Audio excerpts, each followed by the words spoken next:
والصلاة والسلام على سيد الأنبياء والمرسلين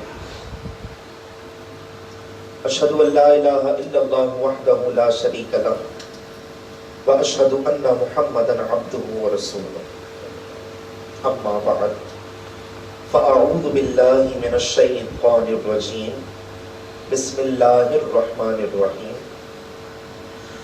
يا أيها الذين آمنوا كتب عليكم الصيام كما كتب على الذين من قبلكم لعلكم تتقون آمنت بالله صدق الله مولانا العظيم وصدق رسوله النبي الكريم الأمين إن الله وملائكته يصلون على النبي يا أيها الذين آمنوا صلوا عليه وسلموا تسليما اللهم صل على سيدنا ومولانا محمد معدن الجود والكرم وآله وبارك وسلم صلاة والسلام عليك يا سيدي يا رسول الله صلی اللہ تعالی علیہ وسلم. سب سے پہلے تو آپ تمام حضرات کو میری طرف سے السلام علیکم ورحمۃ اللہ تعالی وبرکاتہ. اور آپ سب کو پتہ ہے سوشل میڈیا کے ذریعے جو ہم نے مشکات انسٹیٹیوٹ کے آج کے ہونے والے پروگرام کو جو وائرل کیا اور انویٹیشن آپ سب کو دیا ہے، باہمی مشاورت اور ایک دوسرے سے رائے لینے کے بعد جو موضوع کا آج انتخاب کیا گیا اس موضوع کا نام ہے رمضان کریم اور جدید میڈیکل سائنس. یقین مانے اسلام تو ظاہر آدم علیہ السلام کے مبارک زمانے سے چلا آ رہا، ہر پیغمبر کی ادا، ہر پیغمبر کی سنت، اور اللہ تبارک و تعالی کا ہر حکم اور ڈائریکٹلی یا انڈائریکٹلی جو اس کی انسٹرکشنز ہوتی، یقین مانے وہ روحانی طور پر بھی ہمارے لیے فائدے مند ہے اور جسمانی طور پر بھی فائدے مند ہے. دنیا کی کوئی طاقت، دنیا کا کوئی ڈاکٹر آپ سے پرہیز نہیں کروا سکتا. آپ سب میری بات پہ اتفاق کریں. آپ ڈائبٹیز کے پیشنٹس کو دیکھ لیں، سب چلتا ہے بھائی، شادی بھی ہمیں جائیں گے لبے شیریں تو ویسے ہمارے یہاں 3-4 پلیٹوں سے تو کم کوئی کھاتا نہیں، اور گھر جا کے کوئی نہ کوئی ٹیبلٹ کھا لیں گے، کوئی انجیکشن وغیرہ لگا لیں گے وغیرہ وغیرہ. دنیا کا کوئی ڈاکٹر، میرے ایک لفظ پہ توجہ رکھیے گا جو میں آج اپنی ریسرچ کر آیا ہوں، جو اپنا مطالعہ کر آیا ہوں، انشاءاللہ نئی چیز آپ سیکھ کر جائیں گے اور مائنڈ سیٹ کر کے جائیں گے کہ واقعی میں سال میں ایک مرتبہ 30 یا 29 دن کے روزے رکھنا پورا سال ہمارے باڈی کو کتنا زیادہ بینیفٹ پرووائڈ کر دیتا ہے، یہ تو ہمیں پتہ بھی نہیں. سبحان اللہ. ہم تو یہ سمجھتے ہیں نا یار آخر میں بلڈ پریشر لو ہو گیا وغیرہ وغیرہ. تو پوائنٹ نمبر 1 یہ ہے کہ دنیا کا کوئی ڈاکٹر، ہاں اگر کوئی ایک دم ہی آخری اس میں چل رہا ہے تو لوگ ڈر کے پرہیز کر لیتا، مگر نارملی جو ڈائبٹیز کا جو پیشنٹ ہوتا ہے عموماً ایسا شخص پرہیز نہیں کرتا. ٹھیک ہے، میٹھا کھا لیا، گاجر کا حلوہ بھی کھا لیا، سب کچھ کھا لیا، آخر میں ٹیبلٹ کھا لی، سیٹ ہو گیا. دنیا کی کوئی طاقت، دنیا کا کوئی ڈاکٹر، دنیا کا کوئی میڈیکل کا انسٹیٹیوٹ، اگر آپ ہائی بلڈ پریشر کے مریض ہیں آپ کو وہ منع نہیں، اتنا فورس نہیں کر سکتا کہ آپ جو ہے نا چکنائی والی چیزیں نہ کھائیں. لیکن آپ دیکھیں کہ یہ اللہ تعالیٰ کا کیسا خوف ہے نا. میں خود ایک ہیومن سائیکالوجی کے اکارڈنگ سوچ رہا تھا کہ چھوٹے چھوٹے بچے بھی ہوتے ہیں نا، روزہ رکھتے ہیں، 7-8 سال کی عمر میں پریکٹس ہم کروانا شروع کرتے ہیں. چلو کچن میں کوئی دیکھ لے گا، کمرے میں کوئی دیکھ لے گا، ادھر کوئی دیکھ لے گا، ادھر کوئی دیکھ لے گا. لیکن ایک بندہ جب نہانے کے لیے بیٹھا وہاں تو کوئی بھی نہیں، کلی کر رہا ہے. چاہے تو تھوڑا سا پانی نگل سکتا ہے نا، چاہے تو تھوڑا سا پانی اندر ڈال سکتا ہے نا. لیکن آپ دیکھیں کہ مسلمانوں کا تقوی اور مسلمانوں کے بچوں کا تقوی کیسا ہے کہ اکیلے میں بھی ہوں گے نا پانی کا ایک گھونٹ بھی اندر جانے نہیں دیں گے. اللہ. تو جدید میڈیکل سائنس کے حوالے سے تو میں تھوڑی دیر کے بعد گفتگو کروں گا. ابھی جو قرآن مجید فرقان حمید کی جو آیت میں نے پڑھی ہے اس کے اندر اللہ پاک ارشاد فرماتے ہیں یا ایھا الذین آمنوا کتب علیکم الصیام، کہ اے ایمان والو تمہارے اوپر روزے فرض کیے گئے کما کتب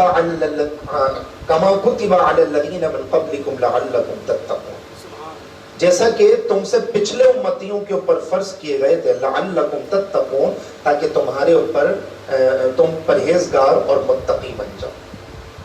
سال میں ایک مرتبہ روزہ رکھنا، آپ دیکھیں ہماری مسجدوں کی کتنی اچھی کنڈیشن ہو جاتی ہے نا، یہ صرف روزہ رکھنے کی برکت. زیادہ پیٹ بھر کے کھانا، زیادہ بولنا، زیادہ جو ہے نا فالتو کام میں انوالو کرنا، عموماً یہ ہوتا ہے کہ انسان کی عبادت کرنے کی لذت کو ختم ہو جاتی ہے. ایک چیز آپ نے بھی نوٹ کی ہوگی کہ جب آپ ٹٹ کے پیٹ بھر کے کھانا کھا لیں آپ کا نماز پڑھنے کا دل نہیں کرے گا، آپ کو قرآن مجید فرقان حمید کی تلاوت کرنے کا کبھی دل نہیں کرے گا. لیکن ایک نارملٹی ہوتی ہے نا، کہتے ہیں نا کم کھاؤ نہ زیادہ کھاؤ. رسول اللہ کا تو طرز عمل تھا نہ کم کھاتے تھے نہ زیادہ کھاتے تھے، لیکن زیادہ تر رسول اللہ سے ثابت ہے کہ کم کھایا کرتے تھے، کیونکہ بھوکا رہنے سے کوئی نہیں مرتا، زیادہ کھانے سے عموماً لوگ مر جاتا. زیادہ کھائیں گے مٹھاس پیدا ہوگی، شوگر ہو جائے گی، کولیسٹرول زیادہ جائے گا، اندر پیٹ میں جائے گا، ہضم نہیں ہوگا. اور میڈیکل سائنس کا یہ اصول ہے کہ جب یہ دونوں چیزیں ہضم نہیں ہوتی نا تب جا کے مسئلہ پیدا کرتی ہے. اور ہماری کون سی فزیکلی ایکٹیویٹی ہے، نہ ہمارا چلنا پھرنا ویسا رہا، نہ ہماری جسمانی مشقت ایسی رہی. اب تو گلی کے نکڑ پر بھی اگر جانا ہوتا ہے تو بائک پر جانا ہوتا ہے. کوئی سازو سامان بھی لینا ہو، آپ بولے مولانا پہلے زمانے میں لوگ گھوڑے کے اوپر سواری کر کے آیا کرتے تھے نمازیں پڑھنے کے لیے، اب بائک پر آتے ہیں تو فرق کیا ہے؟ تو ہم یہ بولیں گے آپ کھانا کھا کے ذرا گھوڑے پہ سواری کر کے تو دیکھیں 2-4 گھنٹے میں ہی آپ کا سارا کھانا ہضم ہو جائے گا. یہ قدرتی ریسورسز کا فائدہ ہے، وہ آپ کا کھانا ہضم کر دے گا. تو میں یہ عرض کر رہا تھا کہ جو رمضان شریف کے جو روزے ہیں وہ ہجرت کے دوسرے سال فرض کیے گئے. اس سے پتہ یہ چلا کہ ہر امت میں روزے فرض کیے گئے تھے، کسی کی تعداد کم تھی، کسی کی تعداد زیادہ تھی. یہودی مذہب اور عیسائی مذہب یہ چونکہ آسمانی مذاہب کہلاتے ہیں، ان میں بھی روزے ہیں، حالانکہ ہندو مذہب لوکل مذہب کہلاتا ہے، مگر اس کے باوجود روزہ رکھنے کا جو کانسیپٹ ہے ان کی الگ ٹرم یوز ہوتی ہے، وہ کسی اور نام سے، لیکن روزہ وہ بھی رکھتے ہیں. روزہ رکھنے کا تصور ہر مذہب میں اور ڈیفینیٹلی ہر مسلک میں اور ڈیفینیٹلی ہر فقہ کے اندر موجود ہے. رسول اللہ صلی اللہ علیہ وسلم، آپ کو پتہ ہے نا کہ منبر پہ آپ تشریف فرما ہو کے بعض و نصیحت فرمایا کرتے ہیں، اور حضور علیہ الصلوۃ والسلام کا ہر عمل حکمت سے بھرپور. ابھی میں یہ اسلامی تمہید بیان کر رہا ہوں، اس کے بعد میں آؤں گا پھر ٹاپک کی طرف. آپ یہ نہ سوچیں کہ یار یہ تو بالکل ہی مذہبی باتیں لے کے بیٹھ گئے، ٹاپک میں تو کچھ اور لکھا تھا. ہمیں دونوں کو کمبینیشن رکھنا ہے. آج میں نماز پہ بھی بات کروں گا، آج میں روزے پہ بھی بات کروں گا کہ نماز پڑھنے سے فزیکلی بینیفٹ کیا ہوتا ہے، روزہ رکھنے سے فزیکلی بینیفٹ کیا ہوتا ہے. ہمیں تو پتہ ہی نہیں ہے. 5 نمازیں بھی انسان اگر پڑھ لے نا، کہیں بھی پڑھ لے، میں کہتا ہوں کہ انشاءاللہ وہ ساری زندگی صحت مند رہے گا. لیکن پڑھنی مکمل رکعتیں ہیں، ایسا نہ ہو کہ نوافل چھوڑ دیے، سنت غیر موقع چھوڑ دی.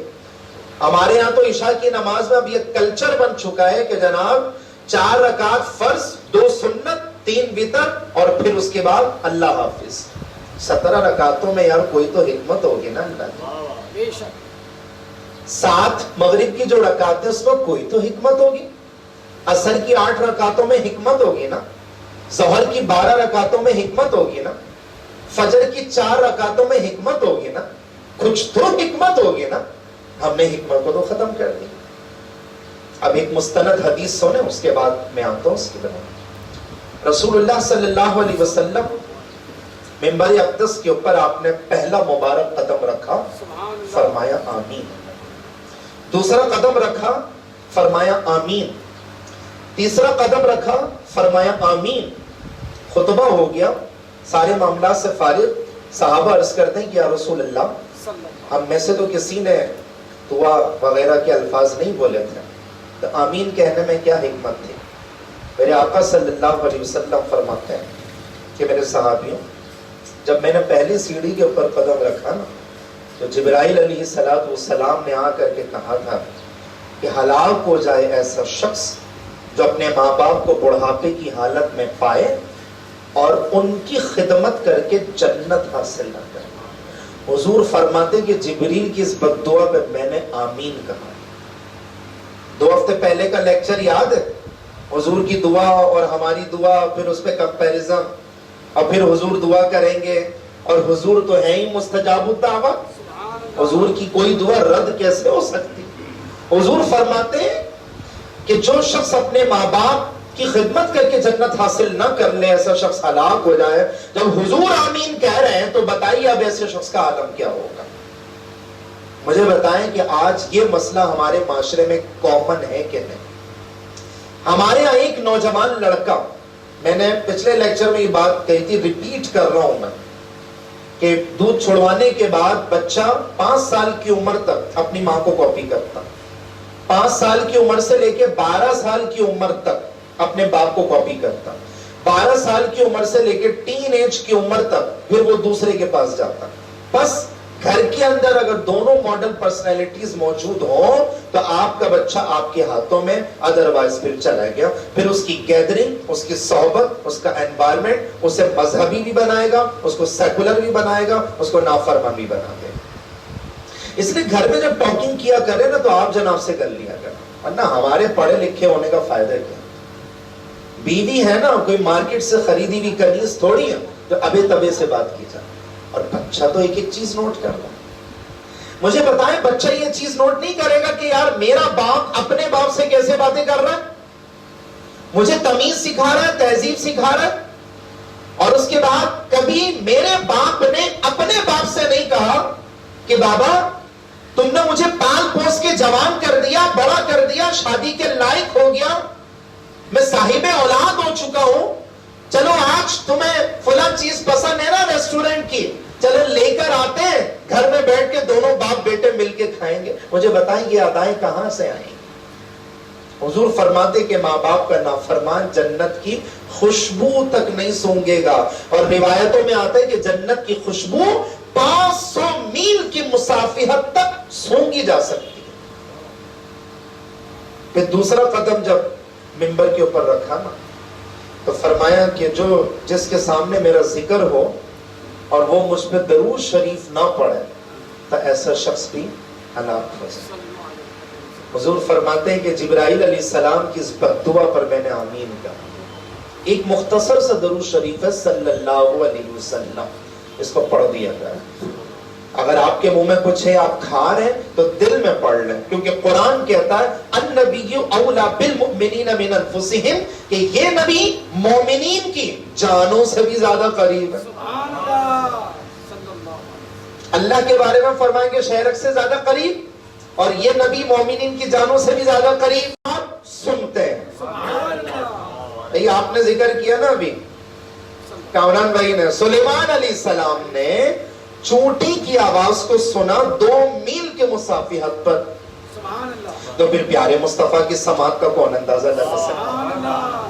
آواز تو آواز سن لی ہے, اس کی لینگویج کیسے سمجھی کہ اس نے اناؤنسمنٹ کیا کی, سب کو سمجھ گئے.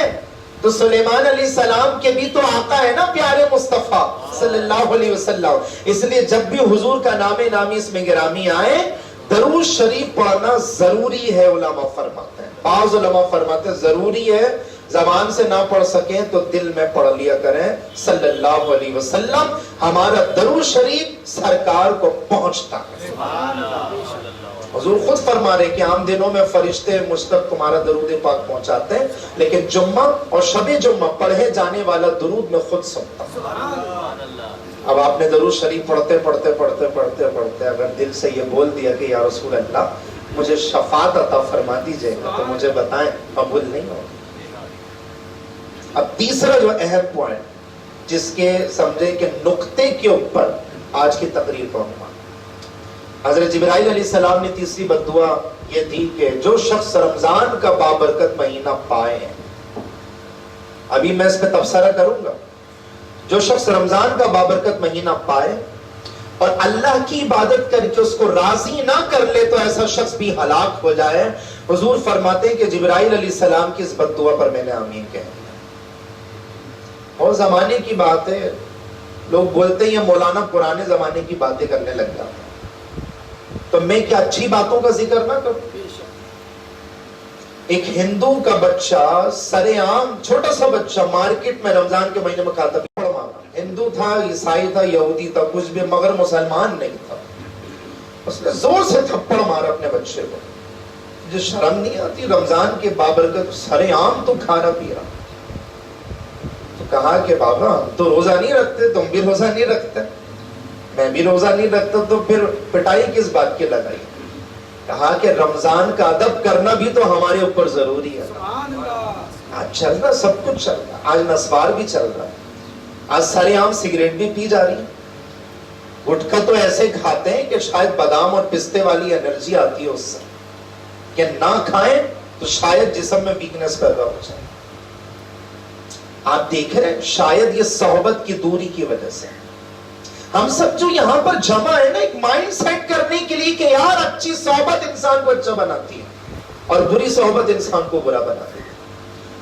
اور انسان کی یہ خاصیت یہ ہے کہ جہاں پر زیادہ ٹائم اسپینڈ کرتا ہے نا، اسی کے اثرات آتے ہیں اس کے اوپر. نیک لوگوں کی صحبت انسان کو نیک بنائے گی، برے لوگوں کی صحبت انسان کو برا بنا دے گی. اب جب ایک انسان نماز پڑھ رہا ہے، روزہ رکھ رہا ہے اور اس کے سارے مذہبی معاملات کو جب سر انجام دے رہا ہے، اللہ اکبر. اب آپ سنیے گا کہ جب انسان بڑا ہوتا ہے اور ہارمونز چینج جب ہوتے ہیں، پھر کہا گیا کہ اب آپ روزہ رکھیں تاکہ تھوڑا سا کنٹرولنگ سسٹم بھی رہا. روزہ رکھنے کا میڈیکلی فائدہ تو میں آپ کو تھوڑی دیر کے بعد بتاؤں گا. ابتدا میں آئیے نماز کے جو ہمارے بیسیکلی فائدہ. دیکھیں میڈیکل سائنس ہی کہتی ہے کہ جب انسان کھانا کھاتا ہے تو نارملی 150 سے 200 ملی گرام کولیسٹرول اس کی باڈی میں ہونا ضروری ہے. ایک صحت مند آدمی کی میں بات کر رہا ہوں، 150 سے 200 ملی گرام کولیسٹرول. لیکن جب انسان کھانا کھا چکا ہوتا ہے نا تو یہ کولیسٹرول 400 سے 450 ملی گرام تک پہنچتا، جو خطرناک بات بھی، اتنا نہیں بڑھنا چاہیے. اچھا، ایک حدیث کے اندر رسول اللہ فرمایا کرتے تھے کہ اپنے کھانے کی چربی کو نماز کے ذریعے سے تحلیل کر لیا کرو. کھانے کی چربی کو نماز کے ذریعے سے تحلیل کر لیا کرو. حالانکہ حضور کا اشارہ اس زمانے کی چربی اور اس زمانے کے کولیسٹرول اور اس زمانے کی چکنائی پر تھا. آج کی بات نہیں کر رہا میں، آج تو بنتا گھی تیل چیچڑوں سے. دیسی گھی کون کھاتا؟ اولیو آئل کون یوز کر سکتا ہے آج کے دور کے اندر؟ پوائنٹ نمبر 1 کہ اپنے کھانے کی چربی کو نماز کے ذریعے سے تحلیل کر لیا کرو. پوائنٹ نمبر 2 یہ ہے کہ جب انسان کھانا کھاتا ہے تو اس کا cholesterol level normal cholesterol level سے یعنی 150 ملی گرام سے 400 450 ملی گرام تک پہنچ جاتا ہے. اب اللہ تعالیٰ کی حکمت کو آپ ملاحظہ فرمائیے کہ جو نمازیں خالی پیٹ پڑھنے کو کہا گیا، جیسا کہ فجر کی نماز، ہمارے یہاں کوئی بھی ناشتہ کر کے فجر کی نماز نہیں پڑھتا، تو رکعتیں بھی کم رکھی گئی، 4 رکھی گئی ہے نا. کہ بھئی ناشتہ تو ہے نہیں، میں رمضان کی بات نہیں کر رہا، رمضان میں اللہ نے سسٹم ایسا بنایا، اب اس میں بھی حکمت ہوگی، اس میں بھی حکمت ہوگی. تو فرمایا کہ جو نمازیں خالی پیٹ پڑھنے کی ہیں، آج کی کوئی بھڑکیلی تقریر نہیں ہوگی، سمجھانے کی ہوگی، اس لیے توجہ. جو نمازیں خالی پیٹ پڑھنے کی ہیں اللہ تعالیٰ نے ان کی رکعتوں کی تعداد بھی کم کر کے رکھی ہے. کہ عموماً لوگ فجر کی نماز خالی پیٹ میں پڑھتے ہیں نا تو کولیسٹرول تو بڑھا ہی نہیں، اس لیے 4 رکعتوں کے اوپر کانسنٹریٹ کرو لیکن فجر کے بعد سونے سے منع کر دیا گیا. فجر کے بعد نہیں سونا چاہیے. نمبر 1. پرانے زمانے کا دیسی اور سنت طریقہ یہ تھا رسول اللہ صلی اللہ علیہ وسلم کا کہ پہلے آپ کھانا کھاتے, پھر آپ ظہر کی 12 رکعتیں پڑھتے, پھر آپ قیلولہ کرتے. ہمارے یہاں الٹا نظام چل رہا ہے, پہلے سو جاتے ہیں, پھر کھانا کھا لیتے ہیں, پھر کام پہ لگ جاتے ہیں. تو یہ تو سنت کے خلاف ہو گیا نا. اب ایک انسان نے کھانا کھایا, کولیسٹرول لیول بڑھ گیا نا, تو اب کتنی رکعتیں پڑھیں گے؟ اس کا مطلب ہے جو 4 رکعت فرض پڑھ کے بھاگ جائیں تو بقیہ نمازوں کے جو دنیاوی اور میڈیکلی فائدے ہیں وہ ان کو اویلیبل نہیں ہو پائیں گے نا. اس لیے 12 رکعتیں تو پڑھنی ہے نا. تو سنت طریقہ یہ تھا کہ پہلے کھانا کھا لیں, پھر 12 رکعتیں پڑھ لیں تاکہ فزیکلی ایکٹیویٹی ہو جائے, کھانا ہضم ہو جائے, کولیسٹرول سروائیو ہو جائے, ہر چیز ہضم ہو جائے. جب ہر چیز ہضم ہو جائے, اب جب آپ قیلولہ کریں گے نا تو پیٹ کے اوپر ایکسٹرا آرڈنری بوجھ آپ کو محسوس نہیں ہوگا. سبحان اللہ. سارا کولیسٹرول ہضم ہوگا. عصر کی نماز میں عموماً خالی پیٹ پڑی جاتی ہے تو اللہ تعالیٰ نے رکعتوں کی تعداد بھی ذرا کم کر کے رکھی, 4 رکعت پڑھ لیں. مگر عصر کے بعد سونے سے منع کیا گیا. 3 اوقات مکروہ ہے نا. فجر طلوع ہونے کے 20 منٹ کے بعد, فجر غروب ہونے سے 20 منٹ پہلے, اور اس وقت جب عین سورج سر پر آ جائے. مذہبی نقطہ تو یہ ہے کہ سورج کی عبادت کرنے والوں سے مشابہت نہ ہو جائے. اور نمبر 2 یہ دیکھیں اسلام کے ایک کام میں اللہ نے کیسی حکمت رکھی ہے. فرمایا کہ ان 3 اوقات مکروہہ میں زمین سے خاص طرح کی ریسز نکلتی ہیں, جسے ہم شعائیں کہہ سکتے ہیں, جسے ہم سگنلز کہہ سکتے ہیں سمجھانے کے لیے کہ اگر ہمارا سر, ہمارا ہیڈ زمین کے اوپر ٹچ ہوگا تو اس سے دماغی بیماریاں وجود میں آنے کا خطرہ ہوتا ہے. مجھے بتائیں, آج ہم فجر کے بعد بھی سو رہے ہیں, آج ہم عصر کے بعد بھی سو رہے ہیں, آج ہم دوپہر کے مکروہ وقت میں بھی سو رہے ہیں. اس لیے آج ہر شخص ڈپریشن کا مریض بنا ہے کہ نہیں بنا. وجہ یہ کہ جب کہا گیا کہ بھئی آپ نماز بھی نہیں پڑھ سکتے یار, کیونکہ ہیڈ ہمارا ٹچ ہوگا تو زمین سے جو ریسز نکلیں گی وہ ہمارے کو دماغی بیماریاں پیدا کر دیں گی, اور اس کی وجہ سے پورے جسم کا نظام خراب ہو جائے گا. آج ہمارے یہاں الارم 7 بجے کا تو لگایا جاتا ہے, مگر 5:30 بجے کا نہیں لگایا جاتا. اتنی ویلیو ہے آفس کی. وہ کسی شاعر نے کہا نا کہ ایک سجدہ جو تجھے گراں گزرتا ہے 1000 سجدوں سے دیتا ہے آدمی کو نجات. یہی الارم اگر 5:30 بجے کا لگایا ہوتا تو اللہ تعالیٰ غیب سے روزی عطا فرمائے. اور جو 7 بجے الارم والے سارا دن یس باس نو باس, یس باس نو باس. اور آپ کو تو انگلش میں ایک مثال دی جاتی ہے نا کہ باس از آلویز رائٹ. وہ تو صحیح ہوتا ہمیشہ, آپ اس کو نیگیٹو وے میں نہیں لے سکتے. آپ کو ڈیفینیٹلی اس کی ہاں میں ہاں ملا, کیونکہ آپ نے اللہ کے حضور سجدے سے اپنے دن کا آغاز نہیں کیا. تو اب کیا ہوا, ہر کسی کے آگے جھکنا پڑا. اب آپ آئیے عصر کی نماز خالی پیٹ پڑھی جاتی ہے نا, اس لیے رکعتوں کی تعداد بھی کم رکھی گئی. مغرب کی نماز 7 رکعت ہے, عموماً خالی پیٹ پڑھی جاتی ہے تو رکعتوں کی تعداد بھی ذرا کم رکھی گئی. عشاء کی نماز کے بعد چہل قدمی کرنا سنت ہے, اور آج یہ سنت بھی ہمارے یہاں سے ختم ہو گئی. ارے بھائی کب سنت ہے؟ رسول اللہ کھانا کب کھایا کرتے تھے؟ مغرب کے بعد. مغرب سے عشاء یہ رات کے کھانا کھانے کا وقت تھا رسول اللہ کا, اور صبح کا ناشتہ فجر کی نماز کے بعد ہوتا تھا. اور دوپہر کا کھانا میں نے آپ کو بتا دیا کہ پہلے کھانا کھاتے, پھر نماز پڑھاتے 12 رکعت, اور اس کے بعد قیلولہ فرمایا کرتے تھے. تو نہ کسی کو بلڈ پریشر کا مرض ہوا, نہ کسی کو شوگر کا مرض ہوا. اس زمانے کے اندر صرف 1.25 لاکھ صحابہ اکرام میں ایک صحابی رسول کو مائنر اٹیک ہوا تھا. سنا ہوگا آپ نے, ہلکا سا اٹیک ہوا تھا, دل میں درد ہوا تھا. تو رسول اللہ صلی اللہ علیہ وسلم نے فرمایا کہ اجوا کھجور کو گٹلی سمیت پیس کر کھاؤ تو یہ دل کا اٹیک کی بیماری ساری ختم ہو جائے. آج یہ مل جاتا نا معجون، وہ اجوا کھجور ہے اور اس کی گٹلی سمیت. امیر اہل سنت نے تو چھالیے چھڑوانے کا بڑا عجیب نسخہ بھی لکھا. وہ سروتا ہوتا ہے نا جس سے چھالیاں توڑتی تھی دادی امائیں. اب تو پاندان کا سسٹم ختم ہو گیا جب سے گٹکا مافیا آیا. وہ گھر میں پاندان ہوتا تھا، وہ جناب اسی میں گھریلو چیزیں لگا کے اور صفائی سے.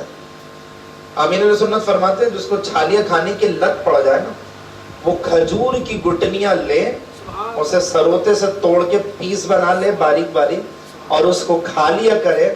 اجوا کھجور نہیں تو کیا ہوا، سادی کھجور کی گٹلیاں کھائیں گے نا انشاءاللہ اس کا بھی کچھ نہ کچھ فائدہ ملتا ہے، دل کی بیماریوں سے محفوظ ہو جائے گا. تو اب عشاء کی نماز میں آ جائیں. رسول اللہ صلی اللہ علیہ وسلم مغرب سے عشاء آپ کھانا کھایا کرتے تھے اور چہل قدمی الگ کیا کرتے تھے، اور اس کے بعد 17 رکعتیں آپ جب نماز میں پڑھتے ہیں تو پھر سارا کھانا ہضم ہو جاتا ہے. لیکن آج کل ہمارے یہاں جو کھانا کھایا جا رہا ہے وہ رات کی 11 سے 12 بجے اور پیٹ بھر کے کھاتے ہیں.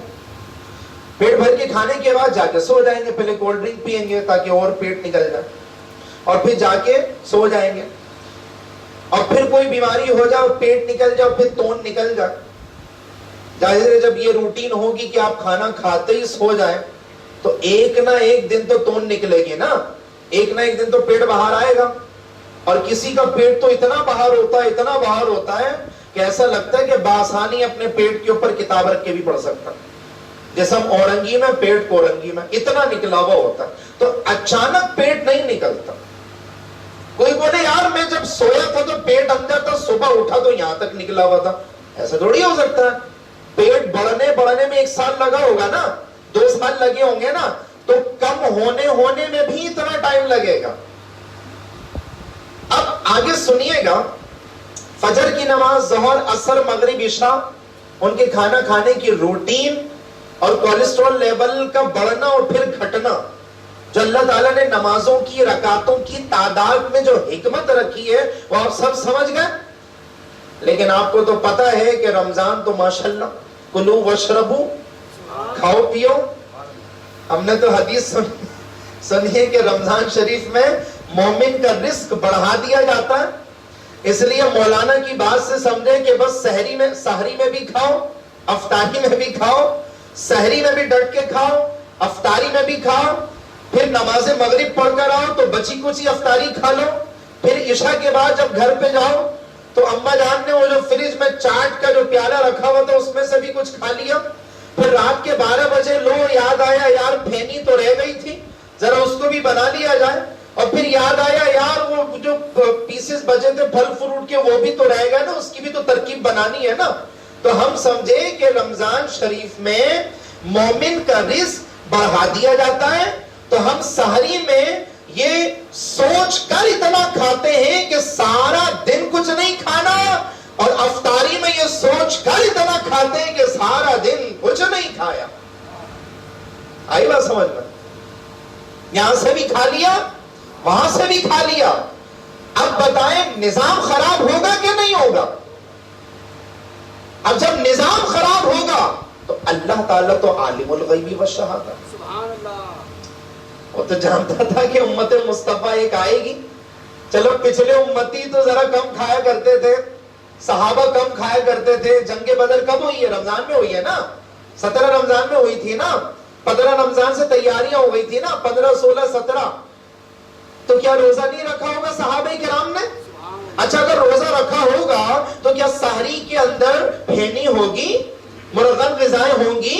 کہتے ہیں آدھے کھجور کے اوپر گزارا کیا اور آخر میں گٹلی بچی ایک صاحب کو، انہوں نے چوس کے اس کو نکالا کہ شاید وہ چوسنے سے انرجی مل جائے. افطاری میں کون سا دسترخوان بچھا ہوا تھا؟ عرب کی تپتی ہوئی گرمی کے اندر جنگ بدر لڑی مسلمانوں نے. 313 مسلمان، 1000 کا کفار کا لشکر جرار، 2-4 تلواریں، 2-4 نیزے، 2-4 گھوڑے، کچھ بھی نہیں، ایمان کی طاقت تھی. رسول اللہ نے فرمایا بڑھو آگے، بڑھ گئے، جنگ جیت گئے. کیا روزہ کچھ رکھا ہوگا، لیکن اللہ تبارک و تعالی تو عالم الغیب والشہادہ ہے۔ حضور کے زمانے میں مروجہ تراویح نہیں ہوتی تھی، رسول اللہ نے کبھی پڑھی کبھی چھوڑی، وجہ جب پوچھی گئی تو فرمایا کہ کبھی کبھی اس لیے چھوڑ دیتا ہوں کہ تمہارے اوپر کہیں ضروری نہ ہو جائے۔ اللہ اکبر، کیسی کیسی ادائیں ہیں پیارے مصطفیٰ کہ پابندی سے نہیں پڑھی کہ فرض نہ ہو جائے، اگر فرض ہو جاتی تو ہمارا کیا ہوتا پھر؟ صحیح ہے۔ اب سنیے گا جو پوائنٹ میں آپ کو سمجھانا چاہ رہا ہوں، جو سارے پوائنٹ کا مرکز کہلاتا ہے۔ بھئی ہم عام دنوں میں اتنا کھاتے ہیں، نمازیں بھی پڑھ رہے ہیں، یہ بھی کر رہے ہیں، وہ بھی کر رہے ہیں، لیکن رمضان شریف کا مہینہ آیا تو عبادتوں کے اوپر کانسنٹریٹ کرنے کے بجائے کلو واشربو، کھاؤ پیو، سحری میں بھی کھاؤ، افطاری میں بھی کھاؤ، مغرب کے بعد بھی کھاؤ، عشاء کے بعد بھی کھاؤ، ساری رات کھاتے رہو، یا جب عام دنوں میں کولیسٹرول لیول اتنا بڑھ سکتا ہے تو پھر رمضانوں میں ہمارے کولیسٹرول کے لیول کا عالم کیا ہوگا؟ اس لیے اللہ تبارک و تعالیٰ نے عشاء کی نماز کے ساتھ ساتھ وہ 20 رکعت تراویح بھی رکھ دی ہیں کہ کھا پی کر جتنا کھا سکتے ہو کھا لو یار، ساری نعمت امت مصطفیٰ کے لیے، جتنا کھاؤ جتنا پیو، بس محبوب کی ایک ادا کو اپنا لو کہ 17 رکعت کے ساتھ ساتھ 20 رکعت تراویح پڑھ لو۔ لوگ یہ کہتے خدا کی قسم جب تراویح پڑھنے کے لیے آ رہے ہوتے تو نیفا ٹائٹ ہوتا ہے، اور جب پڑھ کے جا رہے ہوتے تو نیفا ایک دم ڈھیلا ہو چکا ہوتا ہے۔ عزم ہو جاتا ہے کہ نہیں ہو جاتا؟ لیکن شرط یہ کہ 37 رکعتیں، شارٹ کٹ ماریں گے نا تو وہ پھر سمجھے مزہ نہیں آئے۔ اور آخری کے دنوں میں تاک راتوں میں فرمائے کہ ذرا زیادہ عبادت کیا کرو تاکہ اور جو ہے نا ہمارا کولیسٹرول لیول گھٹ جائے۔ کسی غیر مسلم سائنسدان کو نوبل پرائز دیا گیا، ایک بڑا یونیک پرائز ہوتا ہے جو عموماً مسلمانوں کو نہیں ملتا۔ تو انہوں نے بولا کہ میں نے کینسر کی ایک سمجھیں کہ پاسبلٹی والی دوا کھوج لی، کینسر کی دوا۔ بھائی کون سی دوا لے لیا؟ اچھا یہ میں آپ کو ایک بات بتا دوں کہ کینسر کے جو جراثیم ہے نا وہ ہر باڈی میں ہوتے ہیں، بس اس کو ایکٹیویٹ اور ڈی ایکٹیویٹ کرنے کی دیر ہے۔ اگر ایکٹیویٹ ہو گئے تو ڈی ایکٹیویٹ اگر اللہ چاہے گا تو ہو جائیں گے، نہیں چاہے گا تو نہیں ہوں گے۔ جیسا کہ پیٹ میں جب تیزابیت ہو جائے تو عموماً چھالا نکل جاتا نا منہ میں، ڈاکٹر سے دوا لینے پہ چھالا ختم ہو جائے۔ لیکن جو گٹکا وغیرہ لوگ کھاتے ہیں تو چھالا ان کے منہ میں بھی نکلتا، مگر وہ صحیح نہیں ہوتا، وہ سرجری کر کے پورا جبڑا یہاں سے کاٹ کے نکال دیا تو اندر کا پورا ایک بھیانک نقشہ نظر آ رہا ہو۔ ایسے کئی آپ نے سوشل میڈیا پہ تصویریں دیکھی ہوں گے۔ یقین نہ آئے تو ایک چکر ذرا جنا ہاسپٹل میں لگائیے گا، کم عمر نوجوان لڑکے منہ کے کینسر کے مریض میں مبتلا ہو کے اپنی زندگیاں برباد کرتے رہتے ہیں۔ وہ دانہ صحیح نہیں ہوتا، وہ جو کینسر بنتا ہے۔ وہ غیر مسلم سائنسدان کہتا ہے کہ سال میں 29، 28 یا 30 دن اگر انسان بھوکا رہ جائے تو جسم انرجی حاصل کرنے کے لیے اپنے ہی جسم کے گلے سڑے حصوں سے طاقت اور توانائی حاصل کرتا ہے، اور نتیجہ یہ ہوتا ہے کہ وہ گلے سڑے حصے آہستہ آہستہ آہستہ آہستہ ختم ہو جاتے ہیں۔ جب سے یہ گٹکا آیا ہے نا، جب سے ہمارے یہاں پاکستان میں کینسر آیا ہے، ورنہ یقین مانے پوری دنیا کے لوگ کینسر میں ہوتے تھے، الحمدللہ مسلمانوں کو کینسر کی بیماری نہیں ہوتی۔ مسلمانوں میں تو ڈپریشن کی بیماری بھی نہیں ہے۔ آپ امریکن سے پوچھیں یار، وہاں پہ خودکشیوں کا رجحان زیادہ ہے، جس کو دیکھو ہر گھر میں لوگ اپنے آپ کو مار رہے ہیں۔ وجہ کیا ہے یار؟ نہ وہاں پہ بے روزگاری ہے، نہ کوئی کرپشن ہے، کچھ بھی نہیں ہے، عیاشیوں کے اڈے کھلے ہوئے، ذہنی سکون حاصل کرنے کے ظاہری ریسورسز کھلے ہوئے۔ پھر کیا وجہ ہے بھئی؟ ہے ڈپریشن۔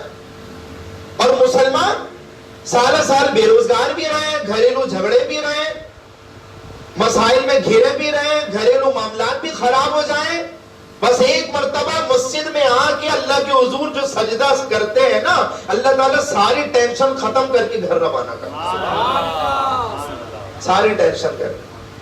تو ہم جو سال میں جو بھوکا رہتے ہیں نا، یقین مانے اللہ تعالیٰ کے ہر کام میں حکمت ہوتی ہے نا۔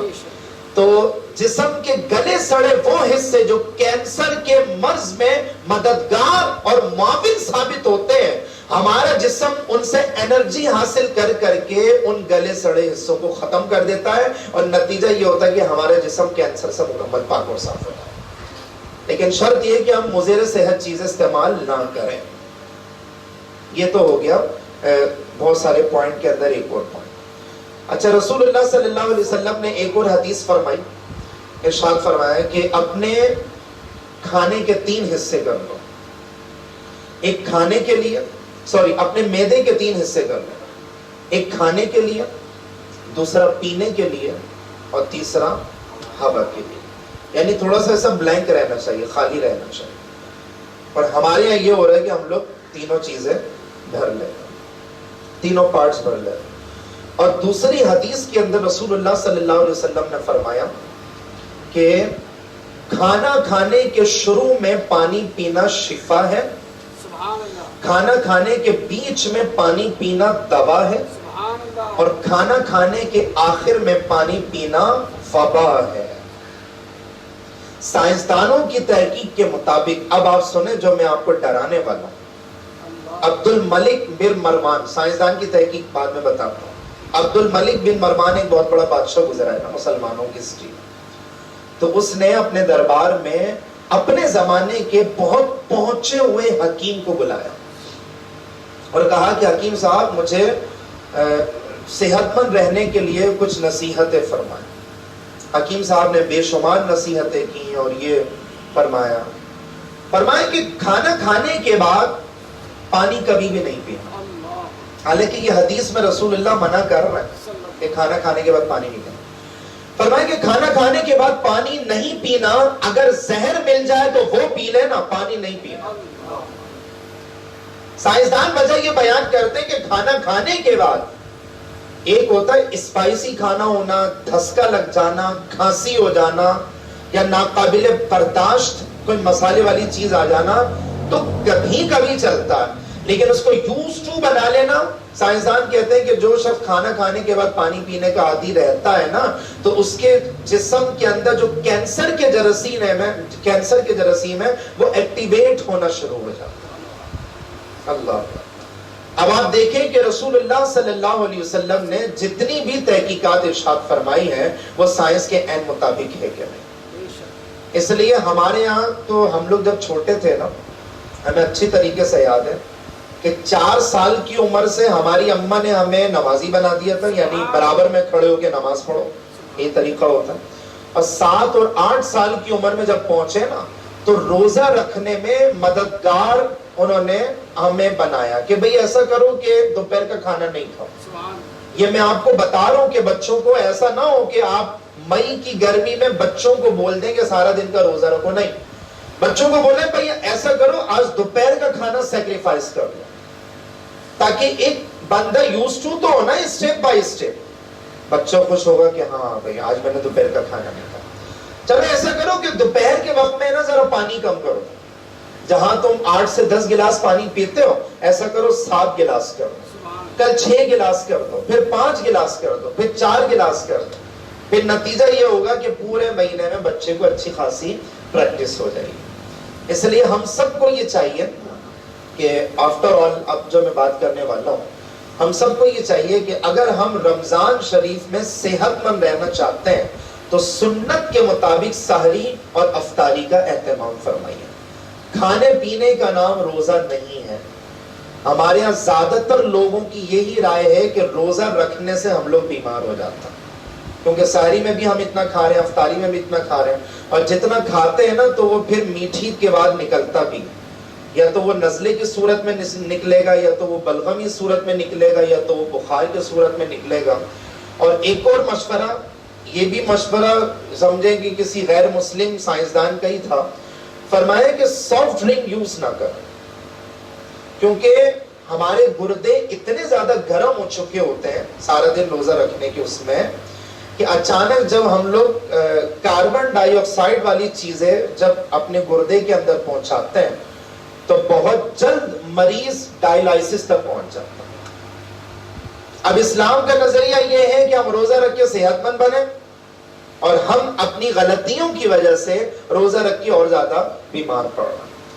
میں نے خود کئی بزرگوں کو دیکھا کہ وہ افطاری ہی نہیں کرتے. مطلب افطاری میں کیا کر رہے ہیں؟ ایک کھجور کھایا اور سادہ پانی جتنا ممکن ہو سکے پیٹ بھر کے پینا. سادہ پانی، ٹھنڈا پانی نہیں. ٹھنڈا پانی تو ویسے ہی نقصان. ہاں مٹکی کا یا سرائی کا اگر پانی ہے تو وہ تو سمجھے کہ سنت کے مطابق ہو جائے گا، لیکن ٹھنڈا یخ پانی یہ انسان کے گردوں کو بھی فیل کر دیتا. تو یہ چند احتیاطیں ہیں. اور اس کے بعد آخر میں جو حضرت سلمان فارسی رضی اللہ تعالیٰ عنہ کی جو حدیث ہے، حضرت سلمان فارسی فرماتے ہیں کہ کوئی اتنی طویل حدیث رسول اللہ نے بیان نہیں کی جو رمضان کے حوالے سے بیان. فرمایا کہ بے شک ایسا مہینہ آنے والا ہے کہ جس میں شیاطین کو قید کر دیا جائے گا اور نیکیاں کرنا آسان ہو جائے گا، اور تم میں سے جو بھی اپنے مسلمان بھائی کو افطاری کرائے گا تو اللہ تبارک و تعالیٰ اس کو ویسی اجر و ثواب عطا فرمائے گا کہ جیسا کہ روزہ رکھنے والے کو ملتا. اب صحابہ کرام بہت غریب بھی تھے نا، ان میں میجورٹی اکثریت، تو انہوں نے عرض کی کہ یا رسول اللہ ہم میں سے ہر کوئی فائنینشلی اتنا مستحکم نہیں ہے کہ ہم لوگ پیٹ بھر کے کھلائیں. تو رسول اللہ نے فرمایا کہ جو اپنے مسلمان بھائی کو ایک کھجور بھی افطاری کے نام پر کھلا دے گا تو اللہ تبارک و تعالیٰ کھلانے والے کو روزہ رکھنے والے کی ہی طرح اجر و ثواب عطا فرمائے گا. اور پھر فرمایا کہ بے شک اس میں ایک رات ایک ایسی ہے شب قدر جو 1000 مہینوں سے بہتر، 1000 مہینوں سے بہتر. جب وہ بنی اسرائیل کا ذکر کیا نا رسول اللہ صلی اللہ علیہ وسلم نے کہ ان کی عمریں تو ہزاروں سال عمر ہے. بلکہ ایک کتاب میں نے بہت بچپن میں یہ واقعہ پڑھا تھا کہ خاتون آ کے ہے نا کسی پیغمبر سے کہتی ہیں کہ حضرت آپ دعا فرمائیں کہ اب جو میرا بچہ پیدا ہو رہے ہیں وہ 200-250 سال میں مر جاتا. اب جو پیدا ہو رہے ہیں وہ 200-250 سال میں ہی مر جاتا. تو پیغمبر کہتے ہیں کہ خاتون تم 200-250 سال کی بات کر رہی ہو، آخری زمانے کے جو لوگ ہوں گے نا ان کی ٹوٹل عمر 70-80-90 سال سے زیادہ نہیں ہوگی. خاتون عرض کرتی ہیں کہ یا نبی اللہ اتنی کم عمری میں جب مرنا ہے تو اس کا مطلب وہ رہنے کے لیے مکانات تو نہیں بنائیں گے. پیغمبر کہتے ہیں کہ مکانات وہی تو لوگ بنائیں گے اور ایسے بنائیں گے جیسا کہ 1000 سال وہاں پر جینا. رسول اللہ نے فرمایا کہ بنی اسرائیل کے لوگوں کی عمریں 1000 سال، بڑے طاقتور ہوا کرتے تھے اور پہاڑوں کو تراش کے گھر بنا دیا کرتے تھے.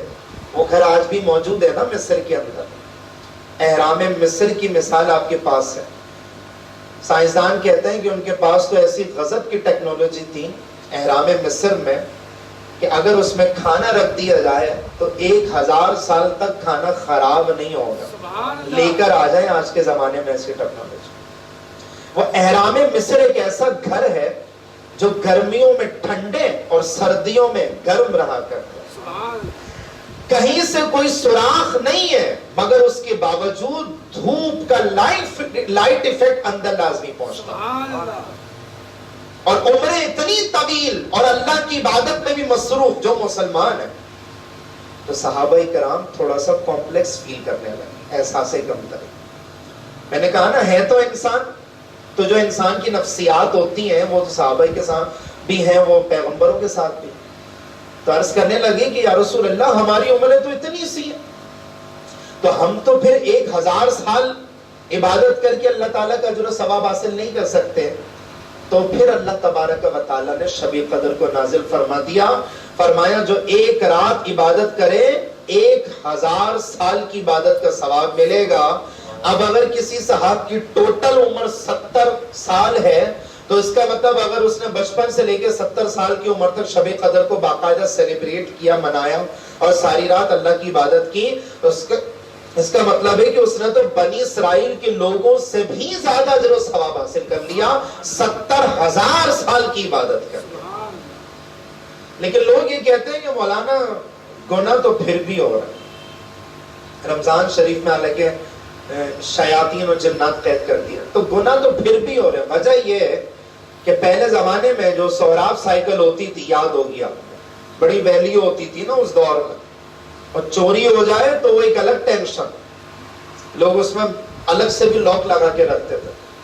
کسی کے پاس سوراب والی سائیکل آ جائے تو لوگ اس کو مبارکباد دیا کرتے تھے، واہ بھائی واہ ماشاءاللہ آپ نے سوراب سائیکل لے لی، ٹھیک ہے۔